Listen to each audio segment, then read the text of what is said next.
Let's go. Happy Friday, everybody. How you doing? It's James with the Hat and Beard Show. It's Friday, May 29th in the Big 2-6, which means, well, that it's the final day of this week's OTAs for the Detroit Lions. On top of that, it's the first OTAs that the press will be able to see. So, we'll have a little bit more information to digest, dissect, and go over Monday, as we'll have more information. But there has been some leakage, some information coming out from the Meyer Performance Center down in the 313. We will talk all about that today, guys. We are talking all about our Detroit Lions. Our national news segment will be coming from ESPN, talking about what were the biggest moves and acquisitions, what did they do in this offseason, just kind of a national news breakdown of the Detroit Lions, and then just to kind of touch base. Obviously, we know the big news, Action Jack Campbell. My guy, Action Jack Campbell. I've been pretty accurate on my depictions of this guy so far, my predictions and depictions. Last year, we called his ascension to all-pro status, and I told you guys that going into his contract negotiations that Jack Campbell, by all accounts, struck me as the type of individual who was going to say, hey, you know what? I don't need to be the best, but I'd like to be thought of as one of the best. Jack Campbell just apologized to the rest of the linebackers around the NFL after signing his extension with the Lions. He apologized. Yep, and I'm the Queen of England. What I like about Jack Campbell is, he apologized in the most Jack Campbellian sarcastic way possible. So dry, so beautiful. Yeah, absolutely love it. He's all business. I've been saying it from the jump. Jack Campbell. I'm Jack Campbell, and I play football. Lions OTAs, Detroit OTAs, 7 additional things to watch. 7 additional things to watch for the Lions. Al Cartson, fully open and honest with you guys, randomly picked on this article. Skimmed it. And I was like, which one of you is Al? One of you in the chat, or it's either by Al Cartson or AI Cartson. But based on this, it's all stuff that we have talked about, and I'm here for it, guys. We will discuss. We will break it down. OTAs are getting wicked and wild, and then the final topic of the day, we'll be talking about Jimmy Rolder. That's right, the Lions mid-round pick. Jimmy Rolder, everyone's just kind of like, kind of underwhelming. He's already turning heads at Lions OTAs. And that's why he's on the thumbnail. At a certain point, Brad Holmes might be kind of tapped. Look, I'm not saying Derek Barnes is all that and a bag of potato chips. At one point, he was all that, and at one point, he was a bag of potato chips. If Derek Barnes can put it together and be all that and a bag of potato chips, if Malcolm Rodriguez can play, relatively well wherever he might need to be, or even if Jimmy Rolder usurps him, we're looking at 3 Brad Holmes draft picks that have all worked out at the linebacker spot, potentially. To which degree they work out depends on how much they're on the field. Jack Campbell, look at the proof in the pudding. Derek Barnes, outside of the knee injury, I think Derek Barnes has actually ascended from where we drafted him. But you know what? We will discuss all of that and Jimmy Rolder taking your chats and more. It, of course, is Friday, so we are coasting into the weekend here at the Hat and Beard Show. You are Mad Hatter Nation. You're a bastion of sanity in a sea of nonsense, and I'm absolutely happy to have you here with me. Hit the like button if you like what we do here. Subscribe to the channel if you want to be part of Mad Hatter Nation and enjoy the conversation. You got to have a little bit of skin in the game to talk on the YouTube's going to have to subscribe there. But you know what? You get a pretty solid ROI. We are also live over on Rumble and Kick as well, slowly turning numbers out over there. And I appreciate it, you guys. I appreciate it. Turn the notification bell on so you can be notified every single time we go live. One more week of us going live, Monday through Friday, 10 to 11 a.m. right here at YouTube, Rumble, and Kick. And get ready. Mark it down on your calendars. This is why you got to have the notification bell turned on so you can be notified. I'll send you a push notification when we go to nights. That's right. We will be shifting 6-8 from 7 to 8.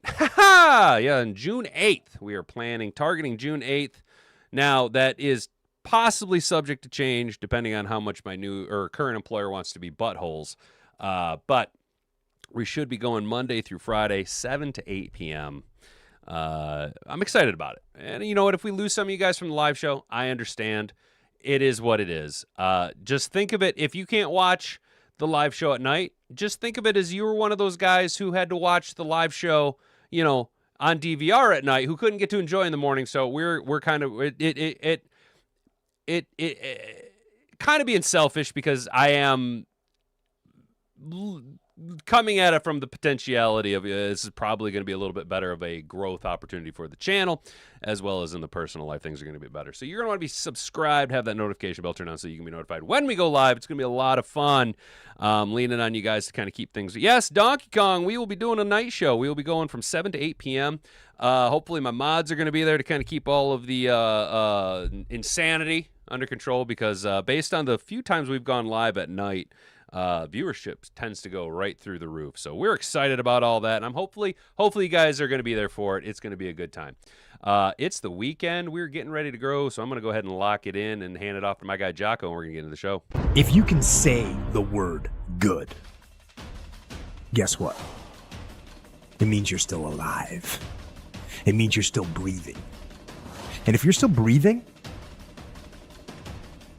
well then hell, you still got some fight left in you. So get up, dust off, reload, recalibrate, re-engage, and go out on the attack.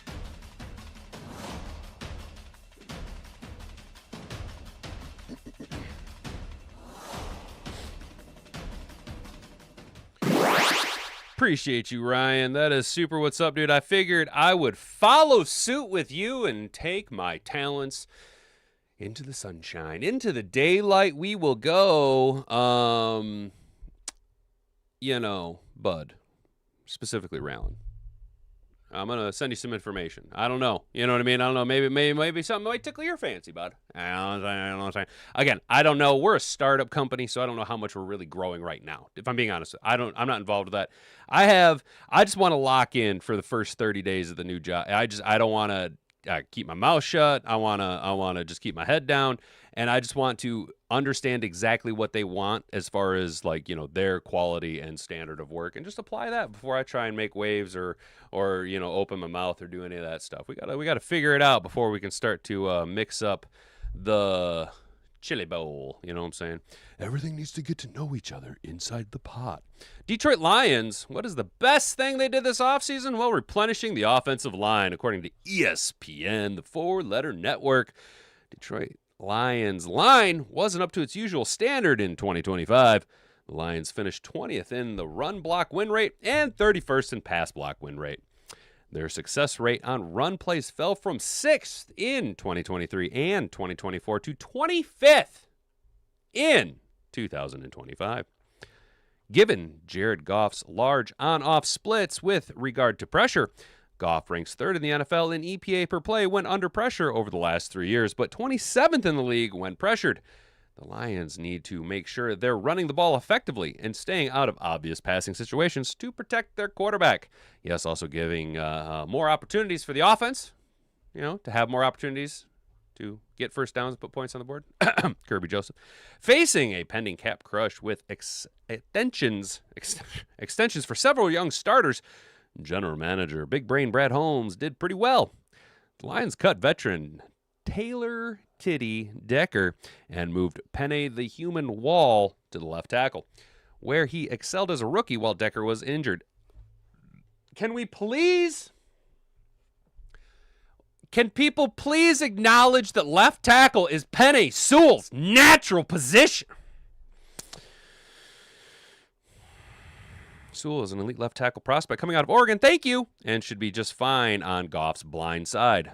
He'll be replaced on the right side by first-round pick Balake Miller, potentially, whose experience as a 4-year starter at Clemson should make him a 22-year-old and immediate contributor at the pro level.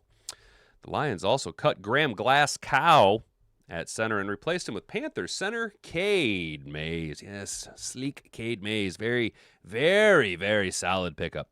Who spent several years in Carolina's backup interior lineman before doing solid work in pass production as the team's primary center for most of 2025.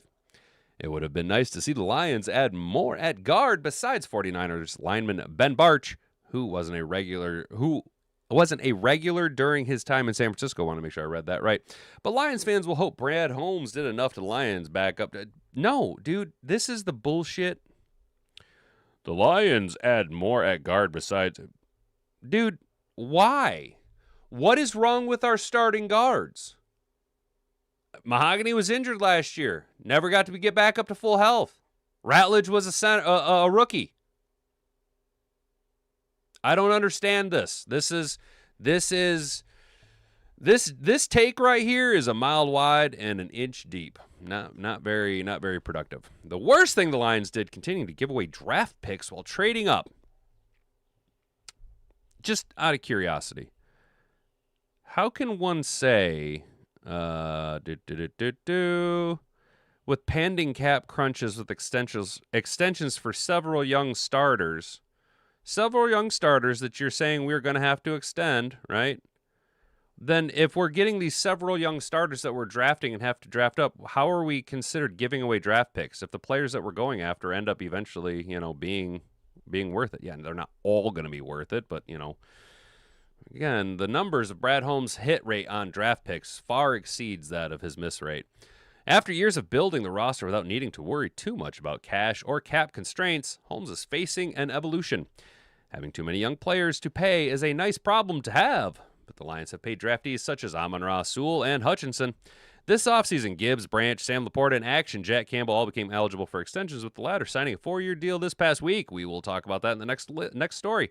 Holmes has been relatively conservative in free agency to account for those deals, moving on from veterans such as Titty Decker, Graham Glasgow, and even our guy, Demo David Montgomery, while also letting the likes of AQM Kadeem Muhammad and his 11 sacks at 30-plus years old walk to Tampa, Amik Robertson heading to the Skins, as well as, don't forget, they didn't mention him here, but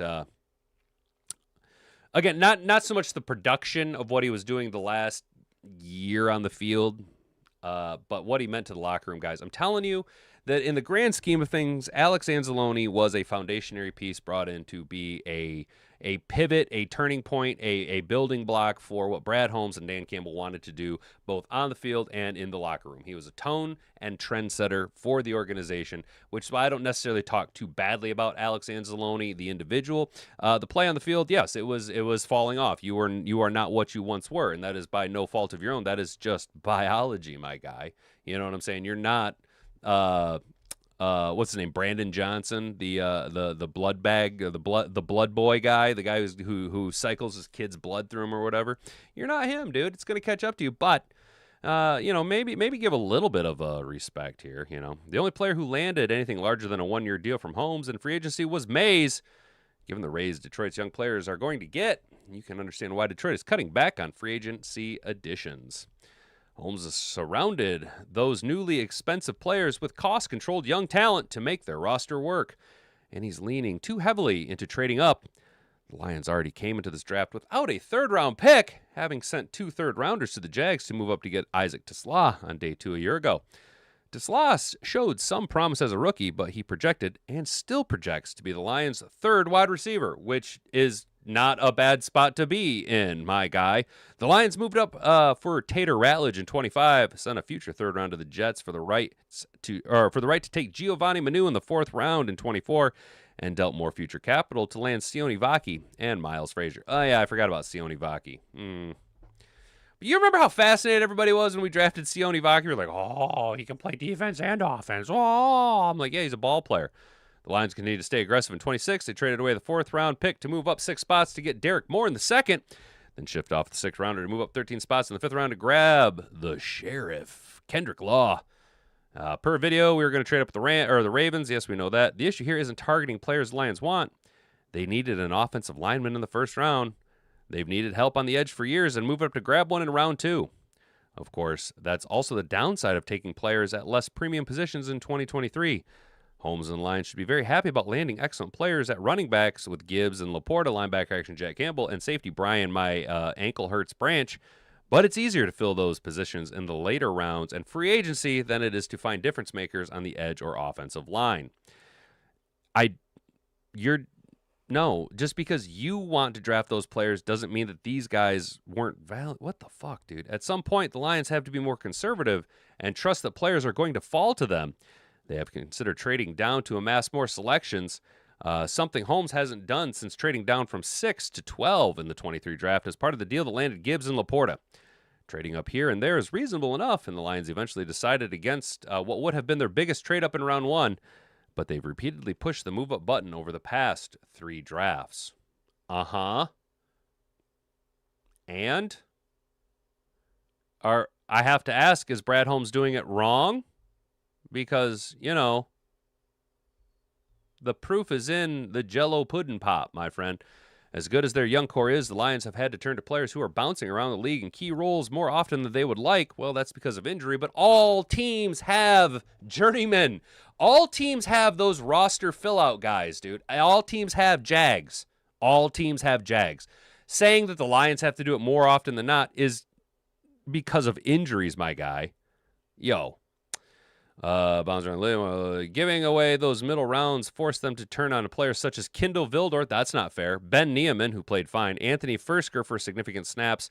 Well, Fursker, again, that's his role. That's what Anthony Fursker, Ben Niemann, they make their living on being in-house for teams for a year and a half. That's what they're hired guns, dude.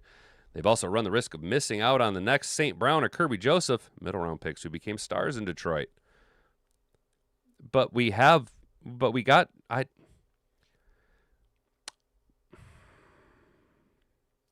you guys understand how Brad Holmes can never do anything right? Even when he wins, it's wrong. Even when he drafts players that end up being superstars. Well, this, that, and the other thing. You shouldn't have done that. You should have done this instead. Well, hindsight's always 20/20, my friend. And I'm sorry, but the proof is in the pudding. Has there ever been a general manager in the history of the NFL who has had a 100% success rate on the players that they draft? Has there been one GM who's just like, yep, every single player I ever drafted is in the Hall of Fame, baby? Because if there was, I'm pretty sure that name would come to, that would be the measuring stick. We would be able to say, well, yes, in comparison to elite supreme coach, Brad Holmes is falling short. Brad Holmes, over the last 5 years, has more first-team All-Pro players drafted than any other team in the NFL. More than 31 other teams. You guys got to get out of this old Lions mentality of, you have to draft a player and they have to come in and make an immediate impact right now. That's not us, dude. That's not us. We're a winning organization. We're not losers anymore. We can draft by luxury. We can move around the board all you want. You know who used to move around the board all he wanted? Billy Blue Chew. And he won a boatload of Super Bowl rings. You know who else moves all around the board? Sean McVay. Everybody loves Sean McVay. So how come other teams can do it and they get, oh, great job, such a smart move there, laddie. But Brad Holmes doing it's like, oh, nope, shouldn't have done that, dude. Shouldn't have traded up for that guy. Just because it's who you wanted and you actually have a proven track record of selecting highly talented players in the draft. Nope. I work for ESPN writing AI-generated articles. Ha! Fucking butthole, dude. What a butthole. Absolute butthole. How are we feeling, Mad Hatter Nation? Apparently he can't play either. They're trying to sell a service now. Neil's the guy. What's up, Neil? We don't technically have a starter at left guard. However, we have excellent competition at left guard. We'll be fine. I think Mahogany's going to be lights out, guys. The four-letter network talks up some teams and still talks down lines. 100%, Jack. Last season, I thought our strong suit was the O-line, the best safety coming in the NFL. Now who knows? The O-line and Kirby Branch aren't available.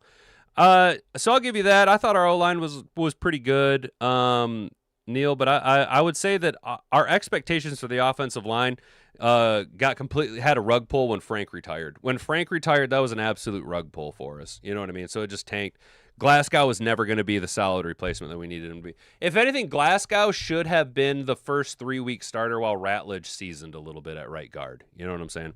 And then Mahogany just kind of in and out, injured, up, down. Well, Mahogany's in. Mahogany's pretty rock solid.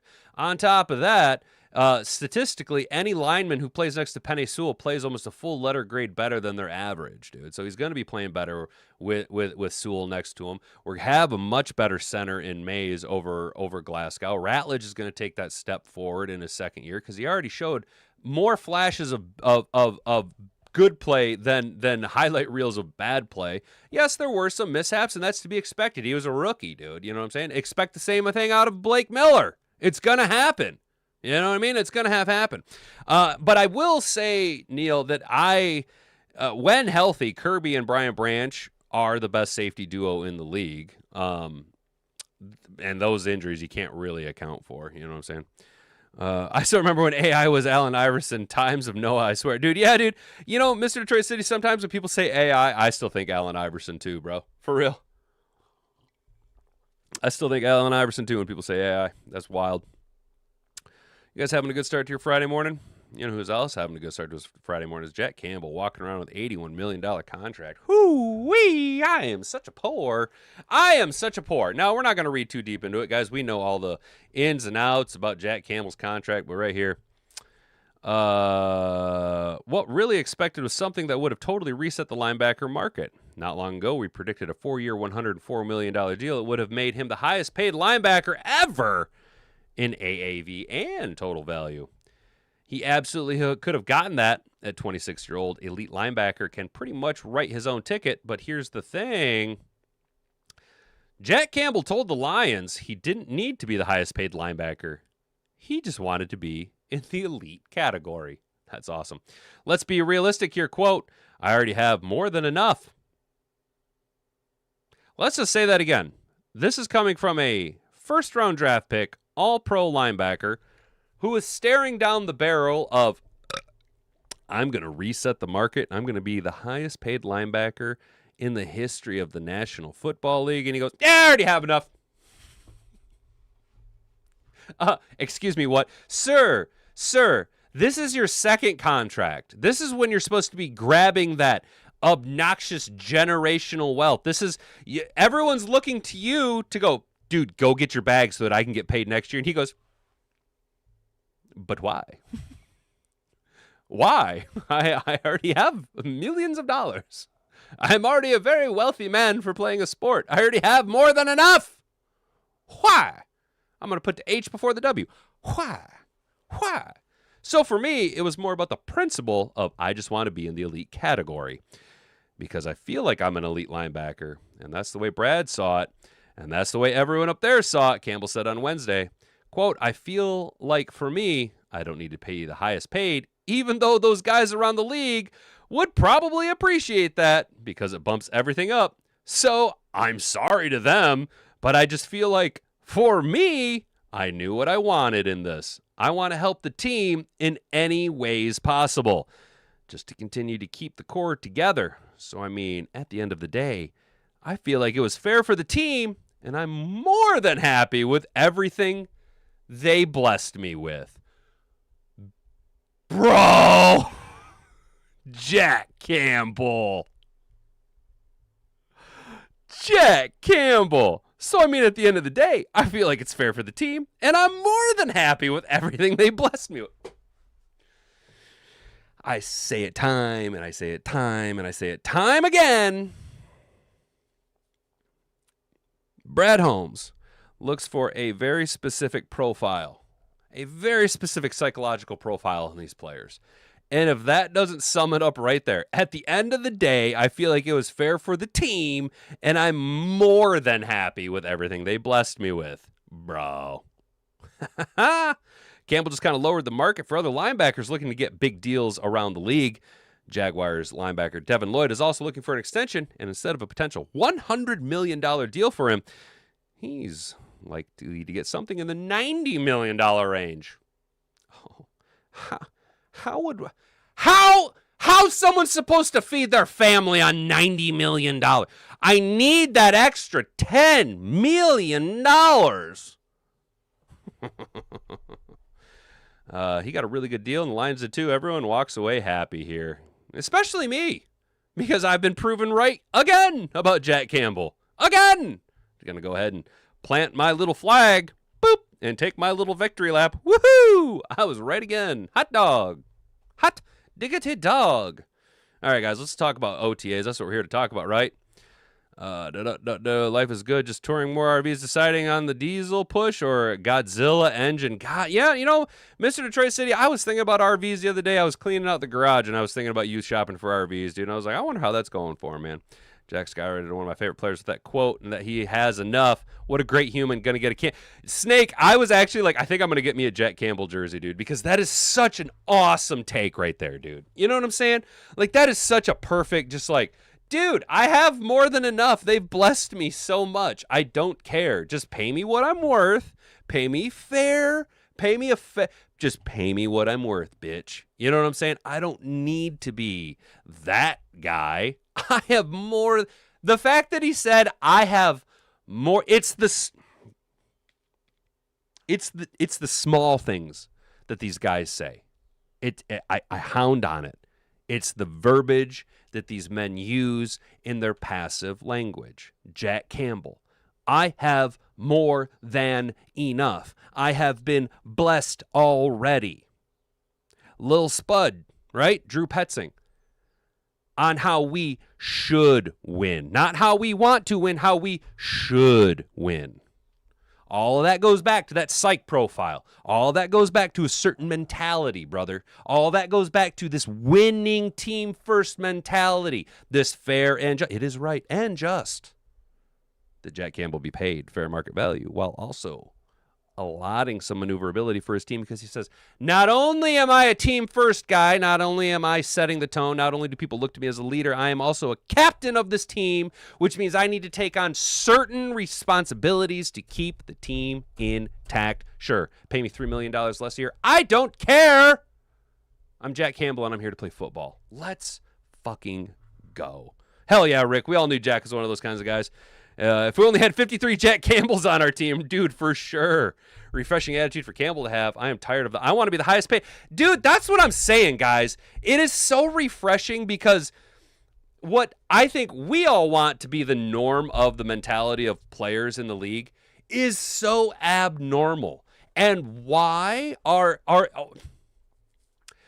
think of the pomp and circumstances a player gets when they are the highest paid. Why are we not championing this mentality? The mentality of Action Jack Campbell is role model behavior. It's what you want to see in young men. He needs to be idolized, and this needs to be blown up in the news article. Look at what he was able to do. He could have pounded his fist and demanded however much money he wanted, because he is that guy, because he is that good on the field. 99% of the other players in the league probably would have said, hey, pay me 100, 105. I want 110 milli, baby. I'm a first team all-pro. And Jack Campbell said, dude, you've already made me a gozillionaire. I already have more money than I know what to do with. Pay me what I'm worth. Yep, that's fair. Brother, you gotta love it, dude. Yeah, you just gotta love it. You just gotta love it. Last great dynasty trade had was an elite player, kept taking sweetheart deals. Lindstrom. Yeah, dude. Yes. JC's coach at Iowa said whoever drafts Jack won't let him out of the building for 10 years. Hell yeah, dude. Jack Campbell's a nice football guy. Yes. Hell yeah. What's up, Mike? How you doing, brother? Jack Campbell. He's Action Jack Campbell. He's American as apple pie, dude. He's G.I. Joe, dude. You know what I'm saying? We should just start calling him Steve Rogers, dude. You know what I'm saying? Just instead of Jack Campbell, he's just straight up Captain America, dude. Bro, Jack Campbell's Captain America. For real, for real. Just put an S on his chest, or I'm sorry, not an S on his chest. Just put the flag across him, dude. Let him wear the cowl. You know what I'm saying, bro? He's Steve Rogers, dude. He's Jack Campbell. You know what I'm saying? How you guys doing this morning? To summarize, Jack is rooted in Jesus Christ, and most are not. End of conversation. Well, that's exactly it, dude. Mr. Detroit City, that's exactly it. It's again, to get back to those small little things that these guys say right here. And I'm loving that we're seeing this more and more out of NFL athletes. Right here. I'm more than happy with everything that they blessed me with. What is he saying right there? Who is he putting first? What is he putting first? Blessings. Blessings come from God, right? Look at that. He's... You see why him and Sam Laporta are homies, dude. You know, Sam Laporta met the Pope, dude. All right, so we got 7 additional things to watch in OTAs. As you guys know, The press and the media is going to be available to get in there and get their snip snaps and their click clacks and pictures. You know what I'm saying? All right, everybody, hold still, gather around. Okay, gonna go into a little cowl thing. Okay, here we go, and skadoosh, and hold. Okay. You know, it's actually those old-timey pictures, dude. The reason that those people look so stiff is because they had to hold themselves in that position for so long while the whole process went on. So that's why they look like skeletons and stiff, because they're sore. It hurts. You know what I'm saying? Here we go. We already broke down 6 things to watch. We talked about that on Wednesday.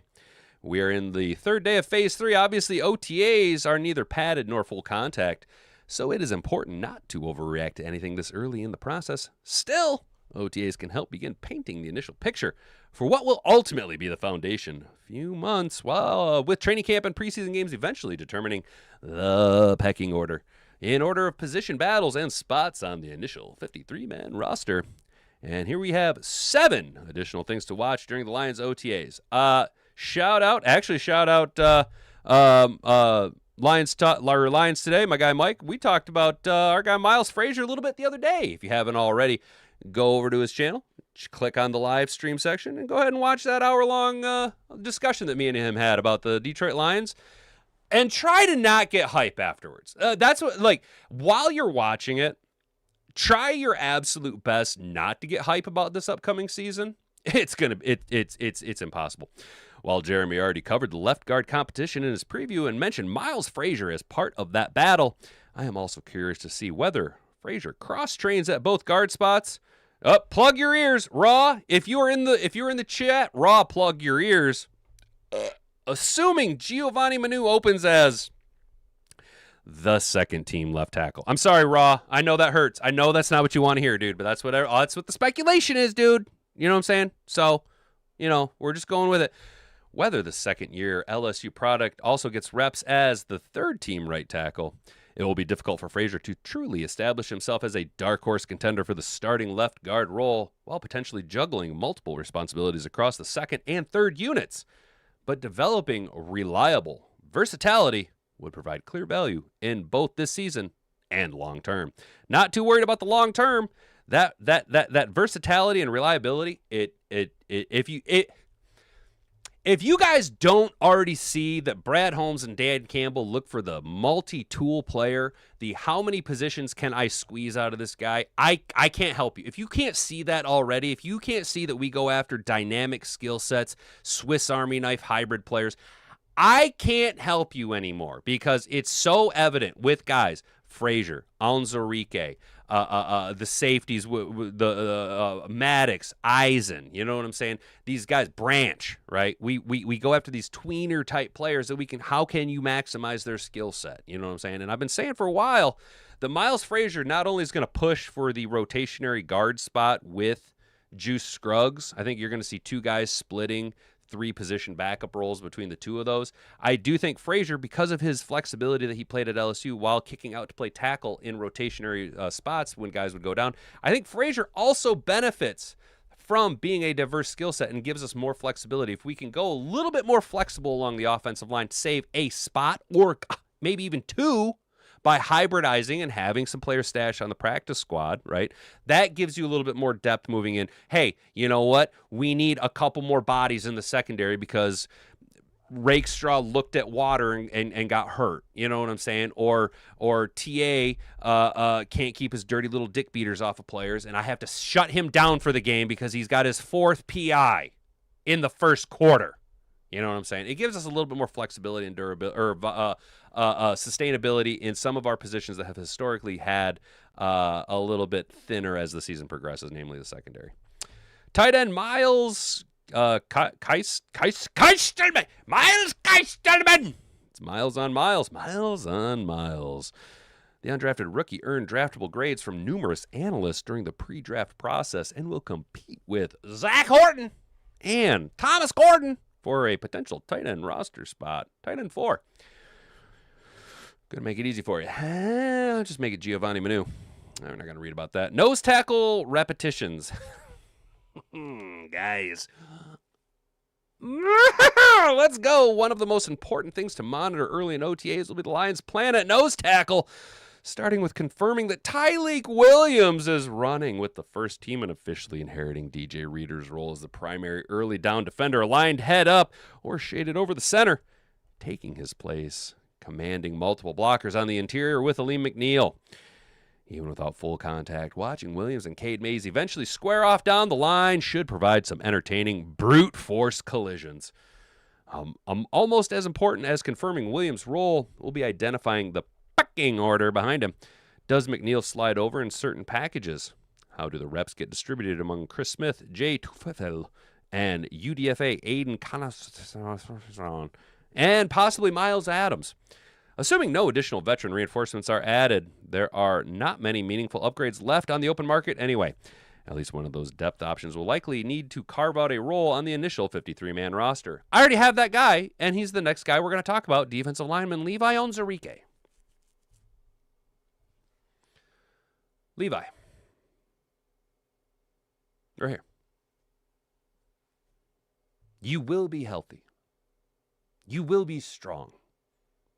You will have an Al-Qadim Muhammad type season, and you will go and get your bag next year. Be it with the Lions in a rotationary piece, or be it with another organization.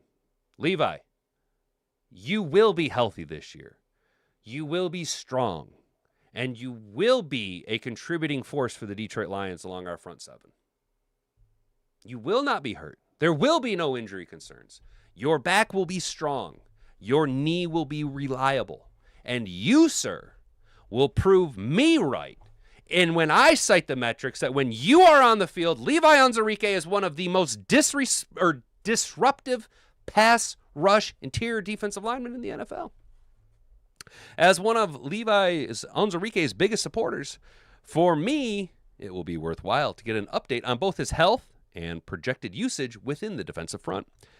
Specifically, whether he is operating as the fifth defensive lineman in the primary rotation, mixing in at the 5 technique with the first team at times, and continuing to work in passing down packages kicked further inside, a role he quietly thrived in the big 2024.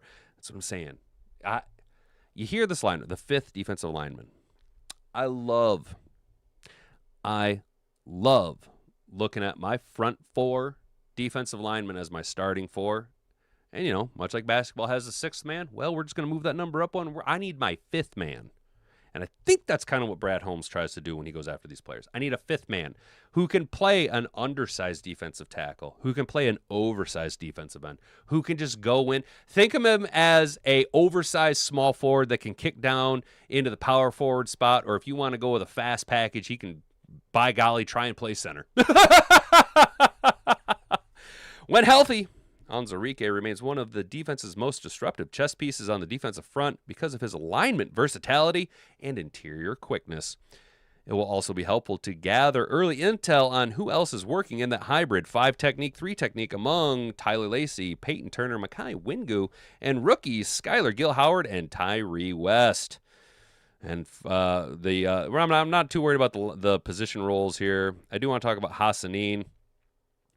From the draft process through training camp last season, Hassanin almost evolved into a Lions folklore figure among portions of the fan base. His story was unique. He was easy to root for, and there was understandable desperation for additional pass rush juice opposite Aiden Hutchinson. Unfortunately, his rookie season did not unfold as hoped. Hassanin was waived with an injury settlement during his final roster cuts before eventually returning to the practice squad in November. Not exactly an uncommon path for a 6th-round pick. OTAs will offer Hassanin an opportunity to prove he is healthy and capable of earning a spot within the active defensive end rotations behind Hutchinson, Wonnum, and Derek Moore. Don't care about the Sam versus the Will. We'll figure that out when we figure out what kind of a defense we're going to be rolling out. Hybrid defense in 26. Nickel defense, the 11th defender. The Lions' defensive backroom is quietly loaded with roughly a dozen rosterable players, many of whom are capable of handling multiple responsibilities. Weird. Didn't I just get done talking about that? Well, Whoever eventually claims that nickel role, and how effectively they prove to be, could directly influence how frequently Detroit uses 7-man fronts, including heavier Sam linebacker positions. That nickel role, you guys know who it's going to. It's going to the rookie. I'm telling you guys right now. I'm telling you guys. Abney will be our nickel corner. Abney's, and I know he can play outside. That's not taking away from his ability to play outside. He's a fucking sick tackler, dude. He's a sick tackler, dude. He's going to get after it, dude. He's going to take him to bit. He's going to come in, and he's going to shut a lot of people up, dude. He's going to come in here, bro, and he's going to just, like, crush it, dude. One of the few relative safe assumptions regarding the position entering OTAs is that Roger McCreary will likely receive the first opportunity within the starting nickel group, while Keith Abney appears poised to transition inside after spending most of his Arizona State career aligned outside. Beyond that, there are still plenty of moving parts. It'll be interesting to monitor whether Enos the Penis, Rakestraw, Breakstraw, Paperstraw Jr., Christian Eisen, Chuck Clark, Thomas Harper, or Avante Maddox also receive opportunities there, especially within their evolved 3-safety nickel packages. Well, Thomas Harper and Avante Maddox are going to make the roster, barring any injury. Avante Maddox, older and phasing out. Thomas Harper, y'all are sleeping on Thomas Harper. Y'all realize he finished, I think, as the top 11 safety in the NFL, minimum 200 snaps? Yes, he got cooked a couple of times. But you know what? He wasn't a first-round pick. You know what? He played a lot better than where he was added to the team at. You put another season under his belt. He's going to get better, dude. Thomas Harper, sneaky. Christian Eisen is another signing like Avante Maddox last season, where I'm going, hey. There's no reason to be overwhelmed or underwhelmed by this signing. This is a smart pick. This is a fill the roster out with solid players. This is, I got caught with my pants down the past couple of years not having depth beyond depth at the secondary. Bodies. Give me bodies. But you know what? Give me talented bodies, right? Like they say, we have like 172 rosterable DBs just in Detroit right now, dude. And it's gonna be tight. Rakestraw's probably got the toughest hill to climb. That's just what it is. When you look at the moves the Lions made, both in the draft and in this offseason, it's a free agent class. I'm not saying the Lions have given up on Enos the Penis, Rakestraw, Breakstraw, Paperstraw. But the moves indicate that rope, brother, you're pretty much at the end of it. And if you don't shit, we're going to get you off the pot ourselves. You know what I'm saying? And not for nothing, Enos the Penis, Rakestraw, Breakstraw, Paperstraw.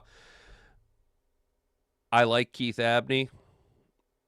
And it's not that I'm not rooting for you, Enos the Penis, Rakestraw, Breakstraw, Paperstraw. I am slowly and with a little bit more confidence rooting for Keith Abney to have if it comes down to, if we're looking at 54 guys and the only room that we can trim from is Abney or Enos the Penis, Rakestraw, Breakstraw, Paperstraw,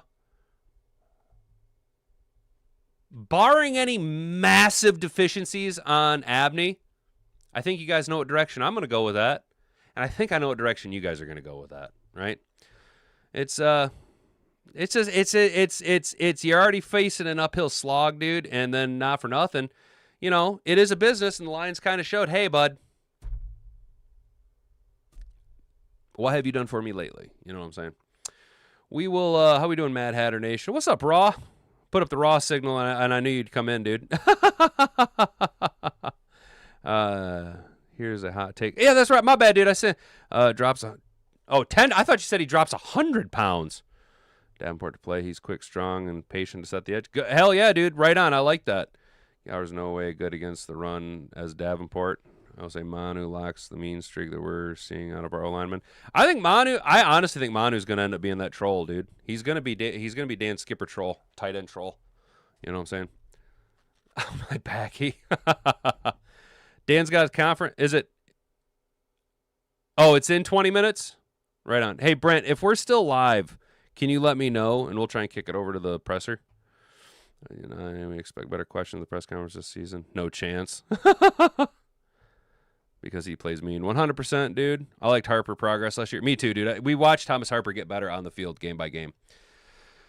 Keith Abney and Rakestraw both play similar. They do, which is why it's if it comes down to the two of them, dude, I'm leaning Abney. Well, but he still stops being Mr. Glass. He won't get far. Yep, Brent. That's what the hell my fucking. I had another slipper on somewhere here, fellas, and I lost it. How the fuck do you lose a slipper under your own damn desk, dude? Jeez Louise. I have more comments above when I came in. Oh, hell yeah, my bad, dude. You guys are kind of going, yeah, you guys are, kind of, hell yeah, chat's going wild, dude. So my Rakestraw actually clears waivers and makes the practice squad. Dude, if Rakestraw makes it to the practice squad, that's got to be a win, right? Oh, man. All right, so we got a few more minutes here. Let's finish off talking about a rookie. A guy that let's be honest.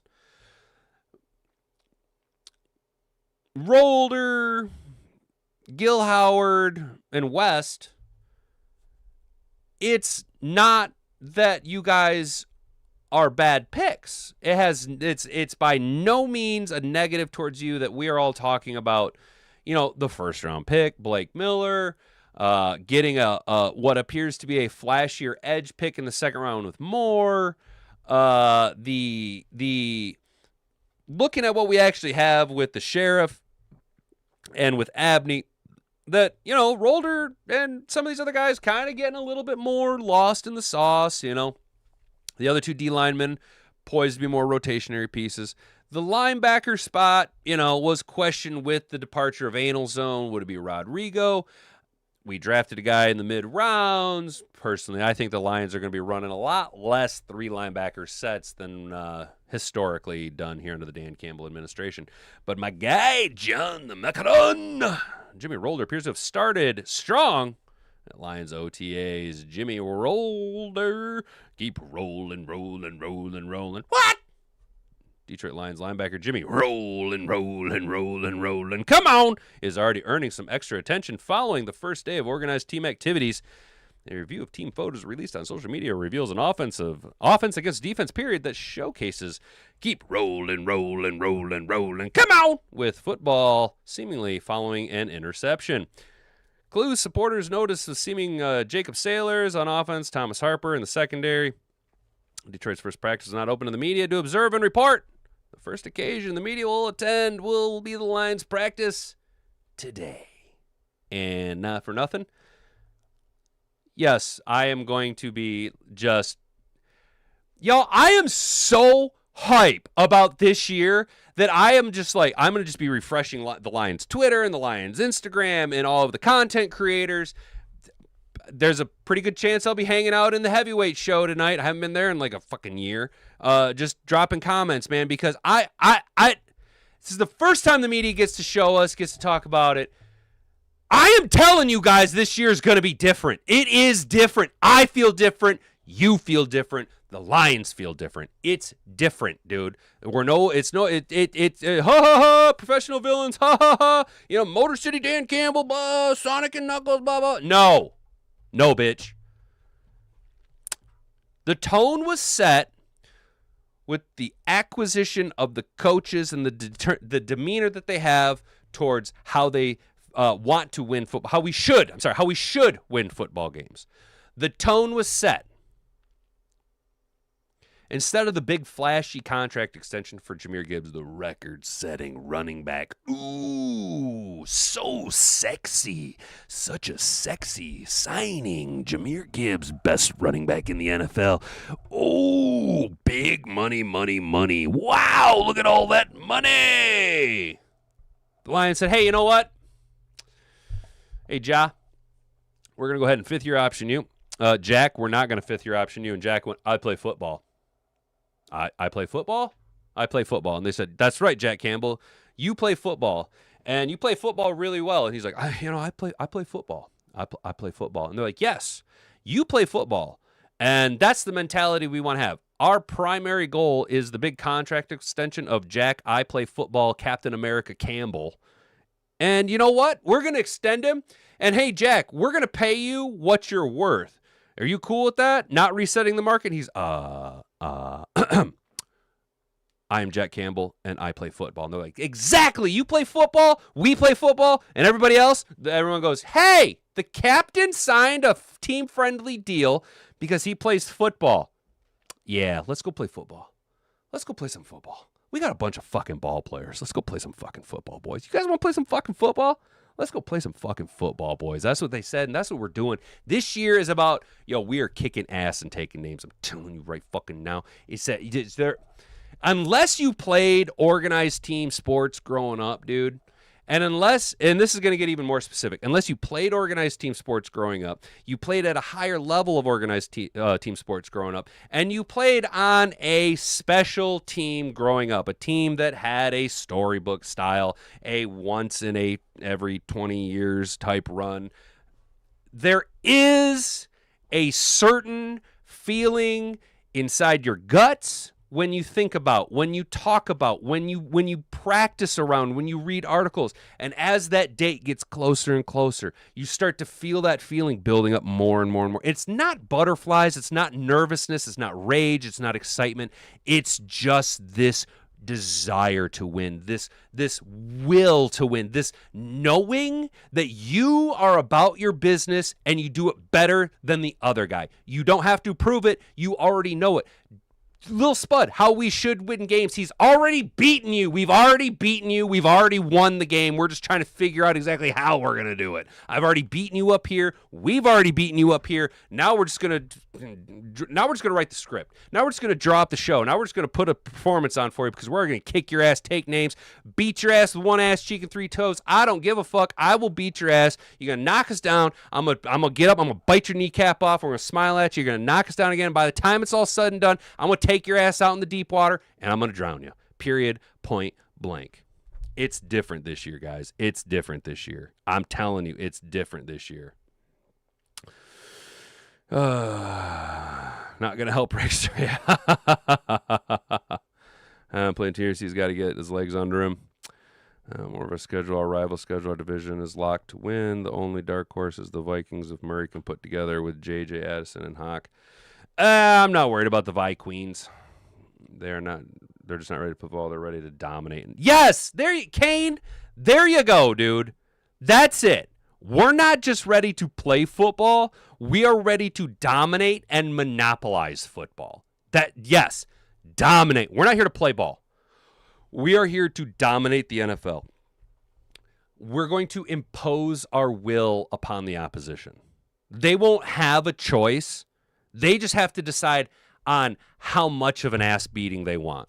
Are you going to put up a little bit of a fight? Fine, we're just going to punch you even fucking harder. Just tap.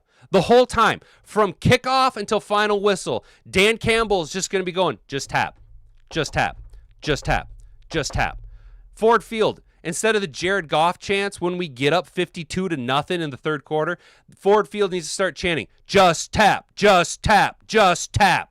You know what I'm saying? We should give out complimentary towels to the other team so that they can throw in the towel at the start of the second half.